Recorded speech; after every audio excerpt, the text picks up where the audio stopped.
Olá! Hoje esse vídeo vai tratar sobre tabelas. Na nossa página você encontra vídeos falando sobre figuras, que tem algumas semelhanças com esse tema. Porém, tabelas traz uma certa dificuldade quando você vai construir utilizando as tags para LaTeX. Nesse vídeo eu vou tratar só sobre algumas linhas gerais de como você deve organizar a sua tabela, e a gente tem que começar diferenciando tabelas de quadros. Basicamente, as tabelas você as utiliza para dispor de números, estatísticas, e já o quadro é normalmente usado para textos. Então, quando você quer colocar um conteúdo descritivo. Então, os quadros são definidos como arranjos predominantemente de palavras dispostos em linhas e colunas, com ou sem indicação de dados numéricos. Então, o quadro tem as linhas e as colunas explícitas, né? Não tem aquele vazio ali no meio do quadrado, né? Diferenciam-se das tabelas por apresentar um teor esquemático e descritivo, né? E não estatístico. A apresentação dos quadros é semelhante à das tabelas, exceto pela colocação desses traços verticais em seus laterais e na separação das casas. De modo geral, a tabela deve ser suficientemente completa para ser entendida dispensando consulta ao texto. Então ela tem que ser autocontida, certo?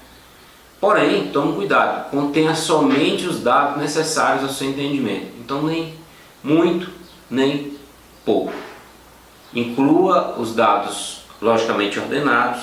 Então, por exemplo, se você quiser fazer uma tabela de trabalhos relacionados, uma prática comum é colocar uma coluna dos anos desses artigos e ordená-los. Apresente os dados, unidades e símbolos consistentes com o texto. Então, se no texto você usa uma determinada expressão importante em caixa alta, você tem que usar exatamente essa expressão da mesma forma na tabela. Não resuma, porque isso pode perder significado. Quanto à apresentação, é muito importante que ela venha imediatamente após o trecho textual em que são citadas pela primeira vez. Muitas vezes não dá para fazer isso porque a tabela é muito grande. E aí você tem um parágrafo com a sua referência a essa tabela, e logo depois tem outros parágrafos e mais à frente a sua tabela. Se você utilizar um posicionamento